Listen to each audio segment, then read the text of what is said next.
definition is varied BMI over 30, which really indicates about 30 points overweight. When we talk about BMI, which is really a bit of a misnomer because a large, tall, muscular patient oftentimes will have a high BMI without undue health risks.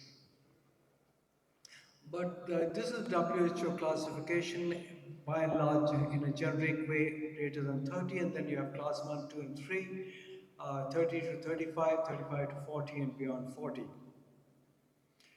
And it's one of the major causes of both morbidity and mortality, and particularly in countries like US, Australia, China, and it's interesting that India is now the sixth most obese country in the world. Obese patients comprise almost 52% of the total joint replacement patients in the US and 58% in Australia. This number is expected to rise. So the real issue is obesity causes osteoarthritis, which results in the needs for undergoing a total knee arthroplasty.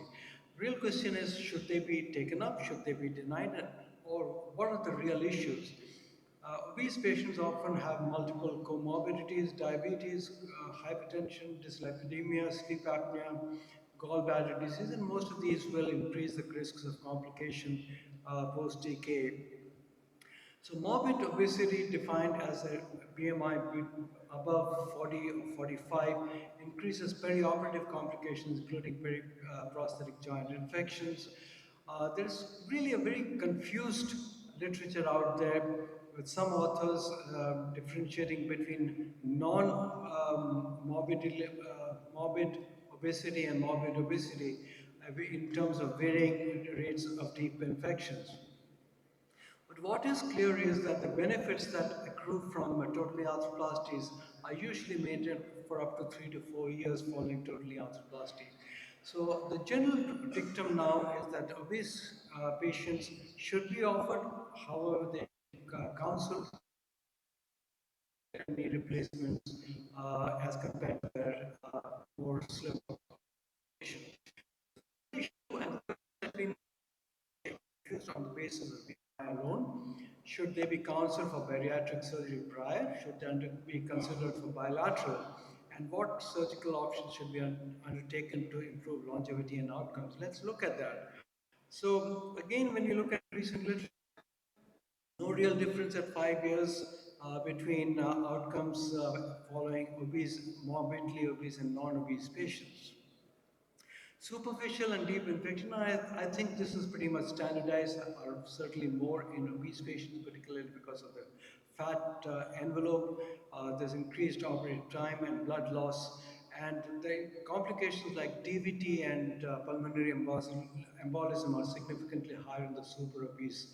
These are really patients who are in the BMI range of 45 and above.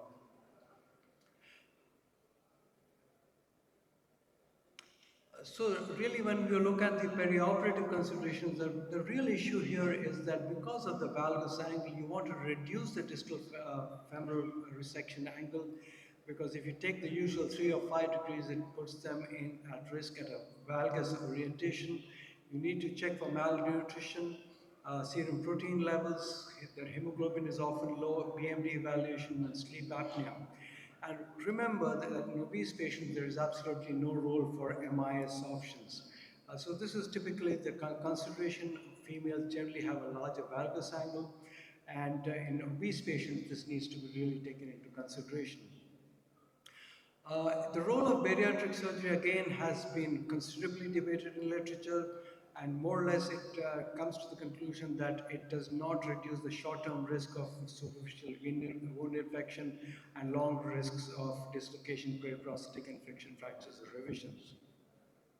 So bariatric surgery has its share of risks in terms of long-term complications as instability, loosening, and stiffness, needing MUA and DVT.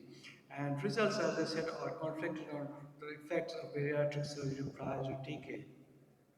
But what is clear is TK done 6 months or prior have similar outcomes, and the interval between the two should be at least 6 months. Other literature is bariatric surgery does not associated with a lower rate of revision. So you see there are conflicting reports all over the place. Again, the role of stems in the obese patient, fully cemented, has been recommended by several authors, including us. We use that routinely. Again, this is not recommended, and there is a school of thought that recommends not using stems. So again, literature all over the place. So the role of stems in the obese patient remains controversial.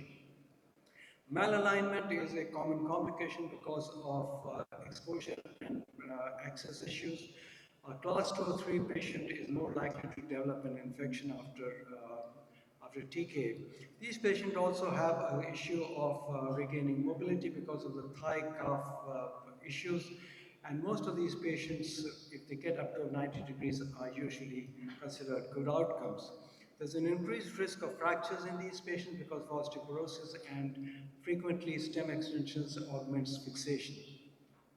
Need for revision surgery for any reasons is more in these obese cohort of patients.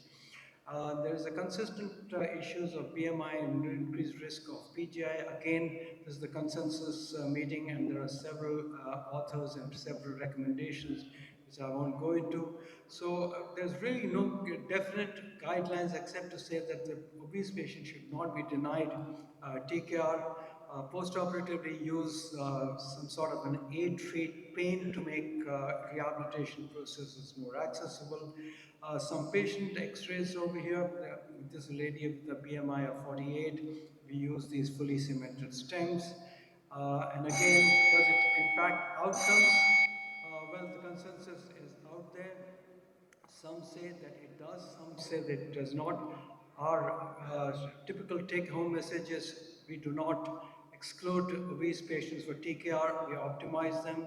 There's no role for MIS, good exposure is critical, reduce the distal femoral resection angle, and we use all stubby stems fully cemented in all patients with BMI greater than 35 and ensure good wound closure. I'd like to thank you for your kind attention.